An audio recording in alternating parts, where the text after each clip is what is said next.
All right, what's up, podcast? We're back this week. It's a new year. I have two guys with me today, both entrepreneurs. I have Mr. Tommy Sparks and I have Clay Hargett. Tommy, let's get into how you got started and a little bit about you, man. Man, so that's kind of a long story if we're actually going all the way back to the beginning. So I grew up, in a really small city. I know in some of the other podcasts I heard some of those people talking, and it's roughly the same thing. It was, I think our graduating class had like 35, in it, so total. But I had no plans on doing anything computer related, anything even business related along that line. At that point, actually, I thought I was going to be a heart surgeon.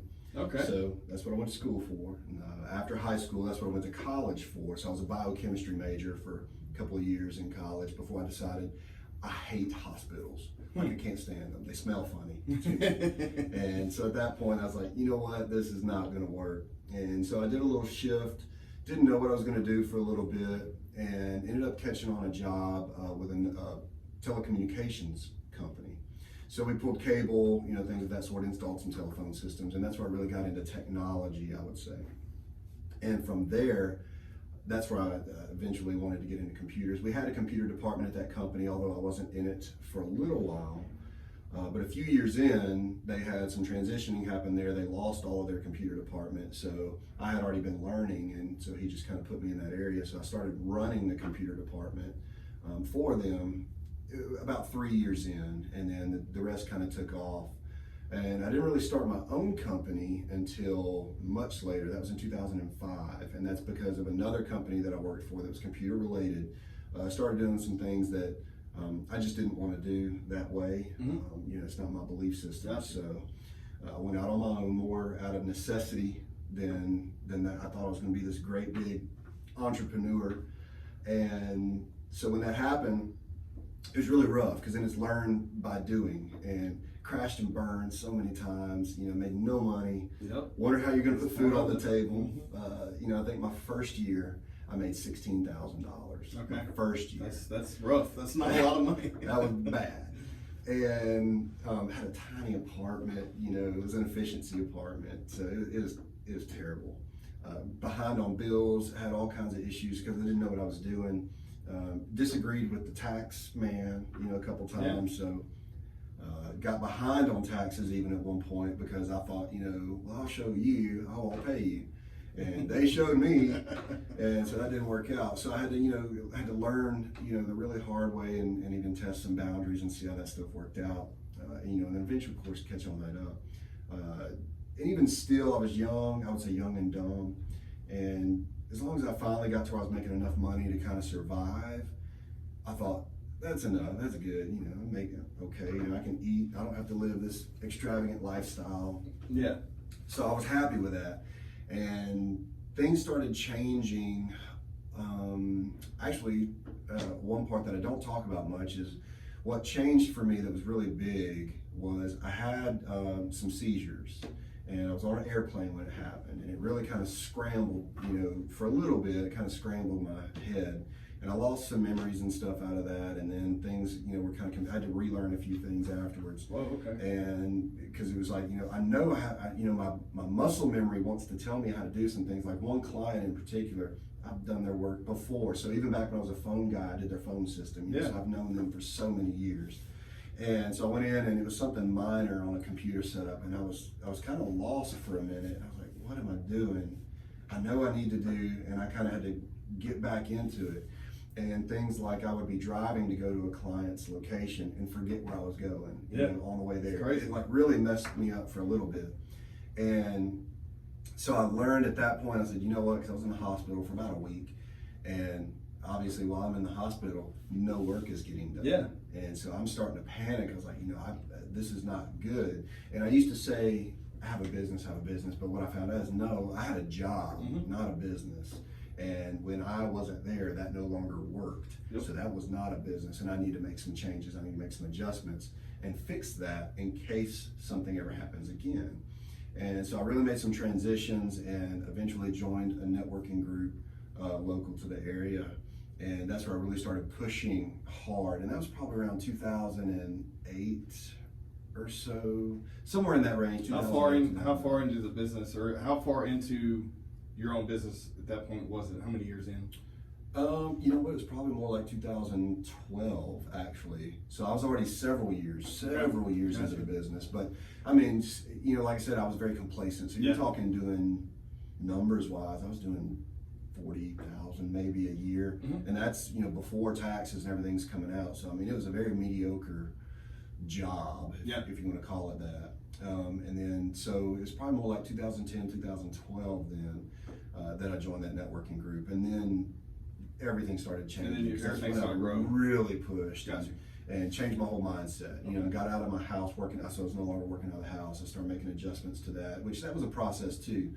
But I'd start forming the company to be a business and change. You know, you got to change everything about it. You got to change your whole, you know, mechanic, and you got to take a big step back because the money that you're just kind of blowing now has to go to overhead and go to all these other things. And it was a big adjustment, but it's worked out much for the better since then. And, you know, and so now you're where you're at now.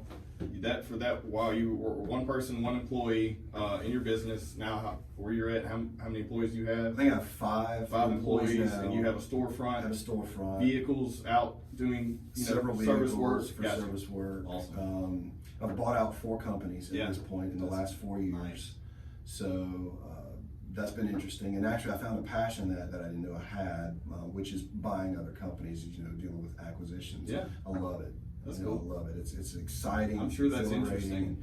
Because you really have to dig in and kind of do your homework and do your research, and I thrive on that kind of stuff. And then you got to sit at the table, and then you're playing a lot. There's a lot of psychology, you know, that goes back and forth in that, you know, and because everybody starts out thinking it's worth this, and kind of like real estate. Yeah, you think you got something worth something. You test the market like, hey, you only have this. So. You know, they put, just like me now, you know, I've put all this time and work and heartache and effort into it, and I put a value on that, but they're really there's no value on that when it comes to acquisitions. Well, cool, man. So Clay, let's hear a little bit about how you got rolling, because I know you have a background in, you were in oil and gas, and now you're into glass manufacturing. So how did that come up to play? Oh, thank you, DJ. First of all, I'm a big fan of your podcast. Thanks. Glad to be here today. I'm kind of the opposite of a lot of your guests. I grew up in a large town, and I grew up in a suburban neighborhood of Houston, Texas, and my dad worked in the oil and gas business, and the community where I grew up in, both parents worked, so after school, a lot of kids in high school were at home without a parent being there, and as you can imagine, a lot of people were running wild. But also, it was interesting growing up in a suburb that large, because, you know, my school was a 5A high school, so it was really competitive. And at the time, I didn't really appreciate being competitive with my peers. I didn't really like it. I didn't have a desire for it. And so I felt like I was kind of getting lost in the numbers. So anyway, from there I went to Centenary College, and I had a great time, made some friends for life there. I was in a fraternity there, and a lot of those guys went on to be successful. Got a great education. It's a very well-rounded education, exposure to fine arts. It's a liberal arts school. Got a degree in geology, and then I ended up working in IT. That was around the Y2K era. Moved to Dallas and worked in IT, and really liked the hands-on technical side of things, kind of like Tommy. And so from there, I ended up working in the oil and gas industry, but doing IT service in-house for a couple of different operators like Anadarko Petroleum, El Paso Exploration and Production. While I was there, I realized that I realized I might like to work as a geologist and get back to my degree, and so I tried to defy the odds and work as a geologist without a degree, and I was on track to do that, but then the housing crash hit, so I realized I had to get the education, the piece of paper. Okay, so I did that.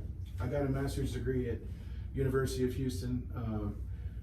We were expecting our second child. We wanted to move, and I really wanted to start a new job, and man, if I couldn't figure out how to finish my education, all of that, you know, the Hargett family plan, so to speak, wouldn't have come to fruition. And so that was another grinding time in my life. It was also exciting, and you know, my wife is a hero because she really sacrificed in order for me to get an education, and I will forever be grateful for that. And so anyway, I worked as a geologist in the oil and gas industry for nearly 5 years, drilling a lot of wells from Houston, but in Montana and North Dakota. Okay. We were steering those wells remotely, and there are 2-mile laterals, and it was a really exciting time working around the clock. And I worked with some great people, some really bright engineers, some of which went to Louisiana Tech. I have a great respect for that school, the engineering department. But then I ended up getting laid off about 4 years ago now. Since I worked in the oil and gas industry, that happened to be the 9th round of layoffs that I'd gone through. It happened to be the 3rd round at this particular company, and we were 300 employees. So by the time they got to the 3rd round, they cut pretty deep, and they cut my team in half, and they kept those that were relatively new, not far out of school. So once I got laid off, I really got to think about my work-life balance and what did I really want to do in life. And I have a friend of 15 plus years now who lives here, and I was kind of his sounding board. He had a construction business, and I was his sounding board because I wasn't in town, right? Because word travels fast in Shreveport. And I got to learn over all those years how he runs his business. Yeah. Always wanted to invest with him. I wanted to start some sort of a venture with him because he and I are very type A and very similar in how we like to run things. So we started a little glass and mirror resale installation business together with a 3rd partner, and that was a great time. That was in April of 17, and I was commuting from Houston to help get that venture off the ground, and then I realized I could make a full-time opportunity out of it. And I was commuting 4 hours one way twice a week. My wife sent me an email a page long. My wife's from Shreveport, and her family's here. We didn't live in a town with grandparents. And she said, Clay, these are the reasons why I think we should move. And I'd already been thinking about it for 3 months. Yeah. I was living with my partner during the week at his home. And all I could write back was, I completely agree, let's do it. And man, does it ever feel like home? I went to school here. I always thought it'd be a great place to raise a family. It is. I mean, I don't miss the grind. There's no pressure when my feet hit the carpet in terms of competing with everybody, thousands of people to get to work every day. And every second you're late is compounded on the other end of the commute. I'm able to focus more on my family and work too, but I can take my kids to school. Right. I can be at practice. It's just, the quality of life here is, it's amazing. A lot of people like to leave the small town for the big town, for the large city, but man, I'm the polar opposite of that. It is a great environment, a great part of the country to be an entrepreneur also, because there are a lot of proactive investors in this community. Yeah. And they all are seeking to revive the local economy. And man, I'm so fortunate to be in this part of the country, and I'm glad to have some ties here from college, and of course my wife's family, and we're married over 13, 14 years now. So anyway, that's kind of where I am. And so while I was at this Architects Glass and Mirror, while I had this glass and mirror installation business, my partner realized he was really behind the 8 ball on getting glass delivered, tempered glass delivered, like shower doors, on time and measured and cut correctly and not broken. And the nearest supplier is Dallas. And so he's like, you know what, I'm sick of this, man. We got to do something about this. So we looked at the market, and sure enough, there's a giant hole in the supply right here in Shreveport. There's never been a tempering furnace here in Shreveport. So we had the idea, we saw the problem, we knew how to fix it. So we scrambled together and came up with our first business model. Then we realized, hey, we're 40 something years old. We want to do this right, and we want to hedge our bets. We want to risk the profile of our venture to make it a low risk type of a venture. So in order to do that, we know what our model needs to be, but we need to hire some MBAs to help us through this process, and hopefully whoever we hire has a strong connection to the investment community. Right. So we reached out to an attorney in town who's also a family advisor for my partner, and he's like, look, you got to go talk to these guys down here at John George and the BRF and the Entrepreneurial Accelerator Program. And that's exactly what we did. And we teamed up with them, and their team of MBAs and our project manager helped us develop over time a really rock solid business model. And we pitched our model for, nearly a year, a little more. And we got halfway through the raise, and we went in front of the North Louisiana Angel Fund, and they gave us a commitment. But we stalled out around halfway through the raise. And by that time, we got to our last investor, who is now our partner. And by the time we showed him the model, we had shown it so many times, we were hoping and praying it was bulletproof, and he really liked the model. And I'm sure when he saw it, he realized it could probably work, and we reworked the model with him and how he likes to do things inside of his organization. And long story short, we moved in November the 1st. We bought a bunch of equipment. It's all delivered and set up, and we should be in production in the middle of this It's month. awesome. So you basically come from a big town to a small town, found a hole in the market, got with some local investors and a friend of yours, started a business, and now this business is actually going to employ upwards of 50 people or more, right, locally? That's right. So Okay. we have 15 to date, and we can grow to 50. Got you. And we have one investor Yeah. primarily. Cool. Awesome. Well, so just because I want to give listeners value, I think it's important for everyone to hear exactly where you come from and where you're at. Now, where you guys cross up, I see a lot is both of you you're in IT now, Tommy, which is information technology for listeners who don't know. Basically, working on computers, helping people with whatever it may be support wise on any kind of technology based system. Right. And then Clay, you were in that industry when it comes to oil and gas. And so how does the industries differ now? So basically, Tommy, if you were to put your industry in a nutshell, explaining it to someone who has no idea what it is, what would you say? That's tough, especially when it comes to IT, because it's Yeah. always changing. Right. So what it was, 10, 15 years ago is not what we do now. Right. Everything's, pushing cloud. Mhm. Even though this area kind of resists some of that push in technology, we lag behind a little bit. Yeah.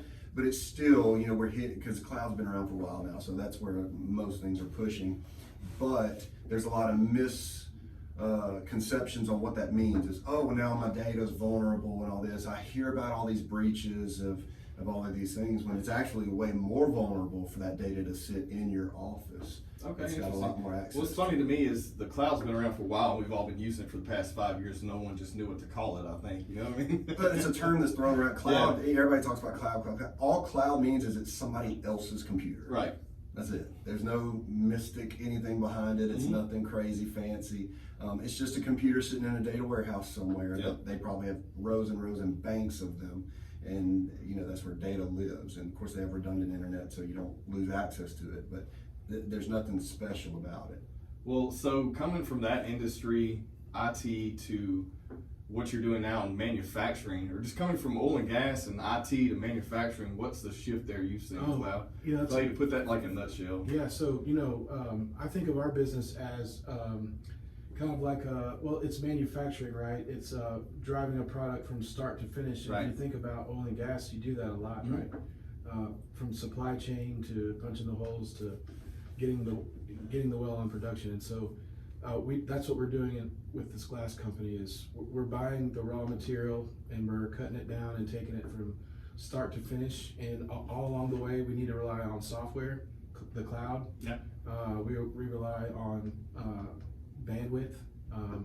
And so I'm really thankful to have a diverse background and exposure to some of these other things that can help me with that knowledge. And I have a great deal of respect for what Tommy does and is dealing with, because it tells me that he is probably really flexible. He probably stays ahead of the times, and especially with cutting edge and state-of-the-art technology. And somebody like myself who has enough technical knowledge to know what I need, I'm not hesitant at all to ask somebody like Tommy for his advice, because he's going to help me flatten the curve. I'm Right. already open to the technology. Right. I need somebody like Tommy to help me flatten the learning curve and help me to become a lot more efficient and really stay ahead of my competitors ultimately. Yeah, because most of the time when you see someone come in from IT, you're like, oh, I'm scared of that. I don't want anything to do with that stuff. And a lot of times it makes it even that much harder to deal with a client because they don't really know, they don't understand the importance of it, or they're scared of it, they don't understand the benefits of it, or they don't understand it at all. Right. So it makes it difficult to deal with. So Clay, you said you have 2 children, right? I do. How old are they? 11 and 7. Okay, so, and Tommy, you have 2 children as well. 2 How old are your children. kids? 1 and 3. Okay, Right. so Clay, you had yours a little early on before you got into the mix. Yeah. And Tommy, you got into the mix. Way late. You got into the mix before having kids. So what was the reasoning there? I'm interested to hear that. So I was always, I guess just my mentality was, Yeah. if I'm only going to ever get married once, Okay. and even still I say that now, you know, which I love my wife to death, and nothing, you know, I don't ever foresee anything there. But Right. if it did, I will not get married again. Right.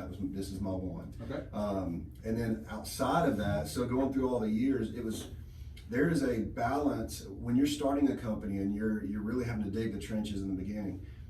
I don't want to say there's no, you know, there's room for whatever you make room for, but that's not something I was going to make room for. Gotcha. So I was work. Everything's work. Yep. You know, work. And so it got to where a normal day was 12 to 14 hours, Mm-hmm. and then it was 6 days, 7 days a week.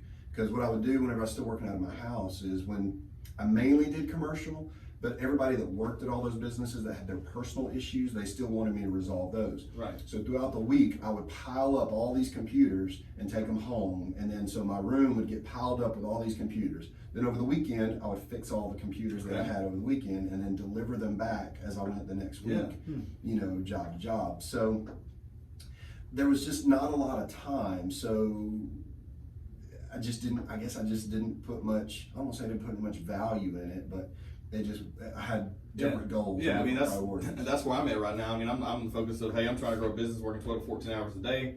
That's not something on my radar. But then you have someone like, which it's all great, but I want listeners to hear these differences. Like, you started a business, you grinded it out by yourself, then you found someone later on to share your life with, have kids with. After your business, you know, kind of started getting into the flow of your business and growing it. Whereas, You know, it wasn't even going to be, you know, I would say, so obviously I still wanted companionship. I was Right. getting older, Yeah. you know, I'm 42 at this point.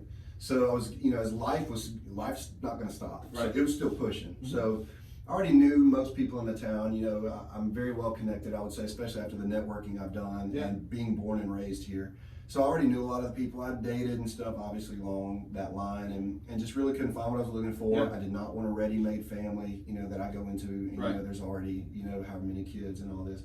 So I had this, you know, mindset of what I was looking for and couldn't find it here, and I knew that. So what I ended up doing is I went on Match.com. Nice, okay. And so I used this online dating thing. And where that really worked out is, for me, whenever I finally found my wife, is she didn't live here. She lived down south, Yeah. you know, about 5 hours away from me. So being that she was still in college and I was on the grind here, she didn't feel neglected by me at work all the time. got you. And then I would just go, you know, of course we did this long distance relationship for a couple of years. Okay. But nobody felt she needed time to do schoolwork. Right. I'm fine with that. I needed time to focus on my company. Okay. She's fine with that. So that's really how it worked out. I just want to say, you know, DJ, I'm 42 also. Yeah. And man, I can really relate to what Tommy is saying because I'm the polar opposite of that. You're right. And that's what Yeah. kind of, I noticed that. I was Yeah. like, let's talk about It it. actually fits kind of good. I decided that I wanted to be my own boss so I could spend more time with my family, Mhm. and so that's kind of how I came to be. And our company name is a mashup of our children's names. I have 2 children, and my partner has 2 children, and so every day I can think about, well, what is it that I'm working for? Right? Yeah. But it also is challenging, right? Because we all care about work and we all care about our craft. It's challenging to make sure that I can be there when I need to be, and tell myself it's okay to let myself, if I need to go home and do something with the kids and family. Yeah. But I can totally relate to the time in your life when you're trying to build the empire, so to speak, and you've got to do the time. I can totally relate to that, and this so happens that I worked out a little different than that. Right, but so from another side of it, you were in a business in an industry, and then you wasn't planning. I mean, I guess maybe in the back of your mind, you probably thought, "Hey, I could get laid off at some point," because That's I right. was in that industry and I went through it, so I know how it is. Right. So you were always in the back of your head, okay, what's Plan B if this Always. happens? That's right. So you're already raising a family at that point. So how do you get shifted into the start a business mindset? Well, I think for me, it primarily came from the pressure and the environment that I was working in every day. Okay. Maybe you can relate to that, or maybe Tommy can relate to that too. But when I didn't have that pressure anymore, I realized that I experienced a different. It just felt like a whole new life. Yeah. Like, wow, this is amazing not to have this pressure. And so I chose or I thought about, well, what would I like to do to become to be my own boss? Yeah. And so that's kind of what I decided to do. And now the pressure is still there, but it's completely different, right? And so I don't feel like I'm competing with my peers on a daily basis. I'm not working in a cutthroat environment. Right. I'm working in an environment where I can build it from the ground up, and I can hire folks to come in and help them see what our culture has to offer, which is polar opposite of anything that I've ever worked in before. Okay. Well, I mean, I can relate there because I remember being in the industry where it's the rat race, and I was trying to get on top and take the boss's job. You know, so it's always like Right. you're out for the blood. You know, you're trying to get ahead and win. Yeah. And then now in this industry, being in business for yourself, you say I work for myself, but really no, you still work for all your clients. That's true. I really do work for all my clients. That's so right. it's like I don't think you can ever really be your own boss. I just don't think No. it's possible because it's like if I'm not working for someone at the top of the totem pole in a corporate world, now I'm working for all of my clients that I've generated and kept, and then you know it's just a different feel there. Oh yeah, you go from one boss to hundreds of thousands. Exactly, but it's not the battle anymore. It's a battle of giving them good service versus trying to make someone happy based on one little mindset. So I think it's a better, it's a more diverse and easier to play, Yeah. business wise. Yeah. But I mean, guys, so that being said, so I really want to talk about, since it's a new year, we're talking about good positive. Everyone's setting their goals. Everyone wants to lose 10 pounds, or get a 6-pack, or start their own business, or be the entrepreneur on Instagram this week. Whatever it may be. What is it that really? I guess we'll start with you, Tommy. What are you passionate about now versus when you started? Because I feel like that shifts. I know it has for me. So when you started your own business, and you probably were like, I'm sure you did it just for money or whatever it may be, where did it shift at? And where are you at now? I would say in the beginning, it was more out of necessity. I didn't really even think about why am I doing this other than, bills are still going to be due. I still need to pay those. And Yeah. this is kind of what I did before whenever I went out on my own. And the difference now, I started giving back some to the community recently. Now that we've grown to a level we can do that, I really enjoy that. That's nice. It's kind of some of that feel good moments in business. But I would say my drive, what still makes me hit the pavement so hard is it's still money, but it's not, I grew up, I can say I grew up poor, but that doesn't describe it. You're talking like there was times we didn't know how we would eat as a family, and then so my mom was a single mom. She worked 3 jobs. Well, we cleaned 2 daycares that my brother and I would help clean. And I wasn't even in school yet, so I wasn't even 4 years old at that point. We lived in a little bitty trailer out in Stonewall area. That, and for anyone to listen, basically we're in North Louisiana right now, so that's just a kind of a rural area south of the Northwest Louisiana. So. Yeah, it was tiny. So that was kind of just the lifestyle, and didn't really know much. The only clothes I got were whatever my brother had that would hand down, to me as things went on. And so I don't ever want that lifestyle again. It's hard and it's tough, and I don't want my children to have that kind of lifestyle either. So, finally hit a point and made a determination that I will not live that again, and that's not going to happen. And I don't want just to do well. I want to do so well that I have stupid money. I want to, you see these things on TV, and you see these people that, they blow money on something that you think this is just stupid. I bought a red car because I already had all these others. I didn't have a red one, so I bought a red one. I want that kind of money where if I choose to do that, I can do that. Plus I can give back. So much more with that. I have a lot of ideas that I would like to do that are community based, but they take financing. They're going to take money to make some of those things happen. So I need that success so I can fund some of those ventures that I would also be very passionate about. Yeah. Well, that's good. And I think, a lot of people, it shifts for people, at first it's about money, and then they get tied up, and then they make their own decisions, and then it crashes and burns, or they lose the value of the client and the service, and then it's just, trickles down from there. Well, what about you, Clay? So now, I guess, going from one industry to now having your own business, and even starting a small business for a little while, stepping out of that, now you're in a manufacturing business.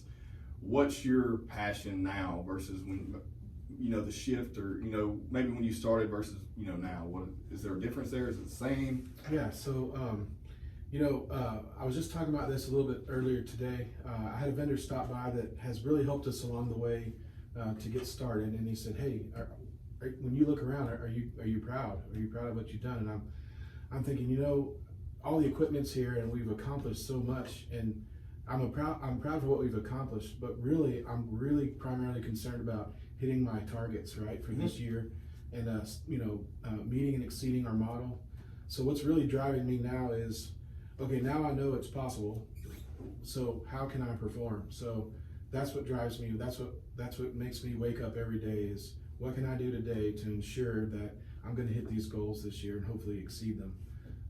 In addition to that, I've really been intrigued by the local workforce that I've been in touch with through the hiring process. I've found some great people right there in Southern Hills.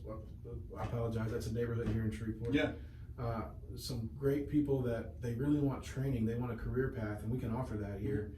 And it's so humbling to be able to be a part of that, but also to show them, to lead by example, to be out there with them and help them, through the process. That's been a really good thing to do. So that's the two different points there. But the third one that I'll make is really, success does bring a comfortable type of lifestyle, primarily meaning kind of what Tommy has touched on. It takes the stressors away. Yeah. I've been stressed for a good while now, since the day that I got laid off until now, and I'm continuing to be stressed, but it's manageable. I've learned how to manage a whole lot of stress, and I'm very thankful for what I have and what I've been able to accomplish. And ultimately for me, it is success to me would be able to live a comfortable lifestyle to minimize the stressors. Yeah. So I can live for my family, Okay. Well, I mean that's great. I think that's a good reason. Now they say we're talking about money and being comfortable and less stress. So they also say more money, more problems. I do believe that in a sense, but I think typically people create themselves more problems because of money, and maybe even stretching yourself too thin. Like right now, how many of us live in a house that we only use 20% of? Why the hell do we have a 2,000 square foot house and we only use 500 square foot of it? We stretch ourselves so thin just for, the instant gratification or worrying about what someone else thinks or, convenience. But at the same time, having more money and being successful does take the stress off of you, of course, in a sense, as far as being able to pay the bills and stuff. But what are your guys' take on that?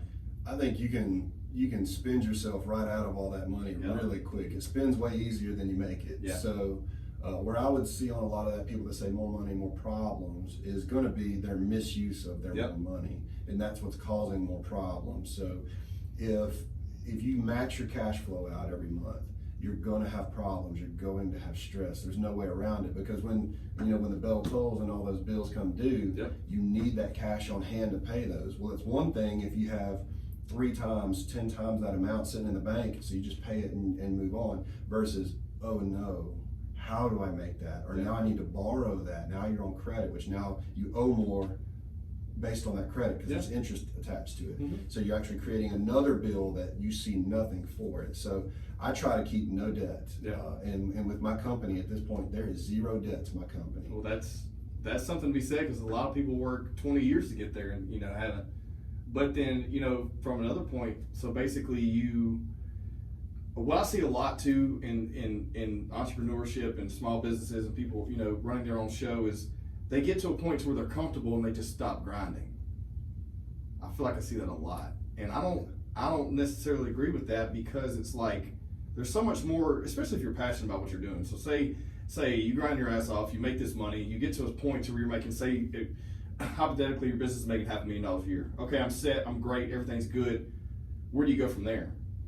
So I think one of the issues that may happen in some of that is people deal with burnout, because when you're doing this, and we call it digging the trenches, when you're doing that in the beginning and you're doing those 12 and those 14-hour days, eventually you get like, oh my gosh, it's the last thing I want to do. You need to find a way to recharge. And that's one thing. It's funny, since I'm not, I would say, formally educated in business, But I read a lot, I look at a lot of things. I disagree. If you're in the grind and you're in the gutter, that's formally educated. Yeah. A piece of paper is not going to give you the experience you need. Absolutely. And I did go back to college and take a few business classes. That's a whole different subject at that point. But I think when you start doing that and you start looking at why some of these businesses do what they do, when you're running a business, you start seeing why they do those things. So when people may want to complain that they see their boss or some of the executives, man, they just seem to take a lot of vacations every year. Well, he needs it. You may not understand to the level that he needs it. And that's one thing I'm really bad about, is actually taking time away and recharge those batteries, refresh, re-get that energy back into you. So when you come back, you're good, you're refreshed, and you're ready to hit the ground running again. And I think when you just push and push and push, you need to really try to take time, which, I'm terrible. Like I said, I'm terrible at doing this myself, but you really need to do that. And that's one thing I talked to my wife about over the holidays, is we're going to really start focusing on doing that, is getting away. Well, Clay, y'all do that. So I notice you do take quite a bit of time, to spend time with your family and kind of step out of the business. What's your take on that versus what we're talking about? Yeah. How's that match up? My dad's my best friend, and he has always told me, you gotta let the high times carry the low. Yeah. Kind of like work hard, play hard, but it's a gamble, right? I have to make a conscious decision to take time away, because I know I'm risking whatever it is I'm not there for. And so, but once I hit 40, I started living instead of living for the weekends, I started living for every day. Yeah. And so it's very, very difficult to manage, and I try to do it in a manner where I can continue to create as much value as I need to and have to and want to. But I try to spend as much time as I can with my family. And I try to make it, maybe a long weekend, or lately it's been every other weekend on the soccer field. We travel a lot for soccer, and from Friday to Sunday, we get to spend time together, the four of us, in a hotel. And so that's a lot of fun. So I guess what I'm trying to say is, I had to make a conscious decision to manage my time the best that I possibly could, so that nobody misses me if I'm away from work. Right. But also my family can always remember me being there. But lately, I've been working every weekend. Yeah, well, Thank goodness for Christmas it, break, because that's part of it. With all the downtime with my children and everything else, it allows me to be at work all the time, which is great right now. So. Yeah. Well, I mean, I think where all this is going basically is just balance. I think, being able to balance it all out, because I feel like it's always too far left or too far right in the aspects of, are you spending enough time in the grind, or have you gotten complacent or comfortable, so you backed off on your work ethic? I think it boils down to, okay, how do I keep that balance and still grind, still stay in it, still try to stay where I'm cutting different angles, making better moves, being efficient, but also still taking the time to recharge and recalibrate. Right. I think that matches up well with kind of what we're getting at. So all that being said, we run blew through this pretty quick. We have about 15 minutes left, I think. So I want to give you guys a few things for coming on the show today. Yeah. So Clay, a mutual friend of ours, told me that you like golf. I do. So I don't play golf at all. I'm good at drinking and riding a golf cart. That's all I'm good at. So I got some golf balls, man. Hopefully those are good golf balls. I have no idea. I asked some people, they're like, get these. I was like, okay. And Tommy, so I know you're into the health and fitness stuff, so I got you a card. This is for Ironworks. A friend of mine, he's been on the podcast. I don't know if you've been there yet, but it's a good spot. You can get protein shakes, protein bars. Awesome, man. I appreciate that. But just in the gist of things, based on what we've covered and a little bit about what we talked about today, do you guys have anything you want to back up the message with? I would say, I know a lot about what we talked about today was business related. We didn't really go into some of the extra stuff outside of that, but I would say keep grounded, keep some hobbies. Don't consume yourself entirely, because then you'll keep your mind more open and keep that energy and that drive to go out there and really, you can give those long days, but if you're only giving 50%, then you might as well, have done half that day where you could give 100%. Yeah. What about you, Clay? What you got? A couple of things. Number one, I talked about my dad and I, really good buddies, and he raised me to listen. Yeah. And I have found that it's so powerful. it never hurts to listen to somebody else who knows a lot more about I anything completely than agree. you do. Yeah, right? I completely agree. And also it helps you study body language. It helps you study personality traits. It helps you to be a lot more effective at communication. Mhm. The second thing I wanted to talk about is vigilance. I've shared this before in some other groups, but there were so many times when I wanted to give up in order to get to before I got to where I am today.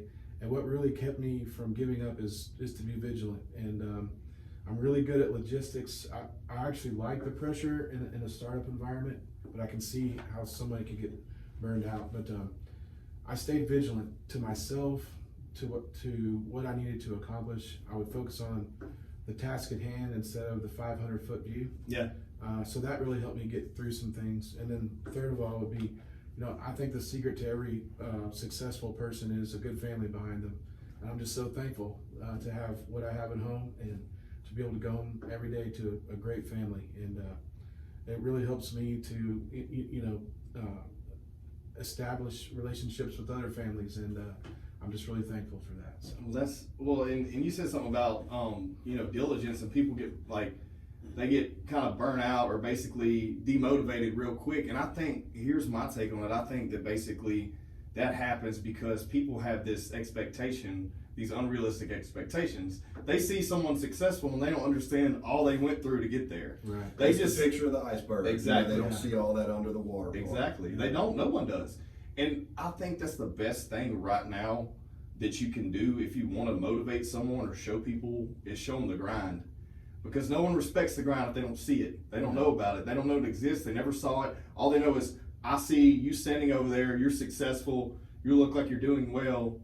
And you tell me, okay, well, I worked hard and, I did these few things. And they don't understand the nuts and the bolts, the grind or, and I think it's just because unrealistic expectations, it's just sitting out there. I want to be an entrepreneur. I want to start my own business. I want to be the boss.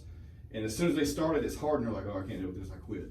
Well, the examples that they're looking at are all the successes. Yeah, exactly. They're not looking at the They don't look failures. at all the people that didn't No. make it. And then when you talk about starting a business, it's a very low percentage that actually survive. Yeah, you gotta So fail. yeah, most businesses fail. So if you don't fail, you're already doing better than the majority out there. Exactly. And I would say if anybody watching this podcast is watching with the intent that maybe they've toyed with the idea of starting a business or going out on this entrepreneurship kind of a lifestyle, is don't stop everything you're doing currently and just dive into I it agree. with all you got. I agree. You can dip your toe. Do it. I hate the word hobby, Do it. but do it part-time at first. Side hustle. Side It's hustle. a side hustle Yep. until it makes enough money that it compensates that you can then quit your job. Exactly. And at that level, you can start, maybe looking at some. Because you can be passionate about making baskets if that's what you want to do. Absolutely. But you don't have the finances to jump off and go create this e-commerce platform. You can sell it online, or whatever it may be, or buy all the inventory where you can make it at scale. So you have to start off somewhere. That's right. Generate, slowly build it up and then say, okay, I got enough of my side hustle now that I can stop my real job and put all my focus in this. Well, it helps you test to make sure there's a need for your product. Yeah, exactly. So That way too. I mean, that too. Because before even you though do. you love it, it may suck. That's right. And you don't know. You don't know what will. And I've seen a million businesses like that. Case in point, there was one not too far from here that opened. I'm not going to say what it was. All I'm saying is that it opened and it did great in another market, but it wasn't meant for this market, and so it failed. Yeah. They said, oh, that's a great thing. I love it. Well, it can be great. You can be passionate about it. But if it doesn't fill the market space, it's not going to be successful, So, One thing I'll say is, or one thing I'd like to leave the listeners with is a saying that I kind of live my life by, and that is embrace adversity. yeah. I mean, with change, there's opportunity. Yeah. So if something, quote, sucks, embrace it, right? Yeah, I mean, That's what the SEALs say, embrace the suck. Yeah. Right? And they're really good at what they do, and they fail a lot to become good at what they do. yeah, and you hear this all the time, and people love to post inspirational quotes and memes and all that, man. But if you really don't live it, you don't know. That's right. If you don't know how bad it feels to be broke Yeah, while you're doing what you love and still trying to make, you know what I mean? I see it all over my Facebook, with people that we've either been in networking groups Yeah. with and so forth, and they post inspirational quotes all the time. Yeah. And I can't help but think it's only you're making the post, but are you applying it Yeah. in your day to day? Or the people that complain. man, my day was so horrible, but was it? You're in the top 7%. If you are in this country, in this environment, you're in the top 7% of the world. Yep. Your day didn't suck. It didn't suck. It didn't suck. You have all your limbs, your kids are eating, Yeah. you have a vehicle, you're going to work, you have a job. So they didn't make your coffee right today. Case in point, that family we just helped at Christmas time. Yeah. Case in point. So with that lady and her husband, Yeah. he has a decent job. He's making, I guess, decent money, Mhm. but not to support 2 people plus 6 children. That's a lot. Which they had to take on, his children from some abuse stuff that Mhm. had happened. And then in their, when we had the nomination thing, she had mentioned, that she was sick, or it had mentioned in the story that she was sick. Mhm. Well, come to find out, whenever I was talking to her when we were doing all of this stuff, she has cancer. Okay. So she's going to have to start they're going to start with the pill, chemo, and all Mhm. that. So it really kind of puts things in perspective. You think you're having a bad day. Yeah.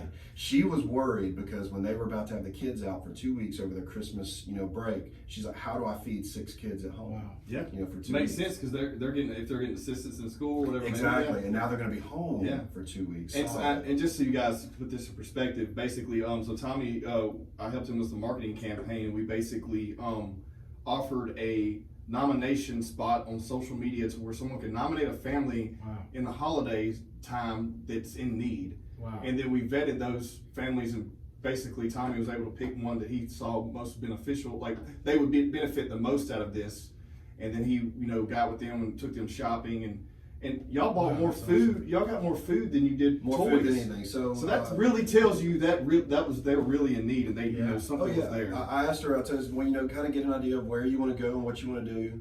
And so when she showed up for us to go do the shopping, I said, hey, have you come across anything that you're really interested in? She said, yeah, I was talking to some other friends, and I think what I'd really like to do is go to Sam's and get a Sam's Club membership, and then we could get some groceries. And I'm Yeah. like, Wow. awesome, let's go do that. Yeah. So that's the first thing we did, and we spent the majority of the budget. We had set an initial budget to the side, and then I went and raised some more money outside of that through some other people to give to her as well.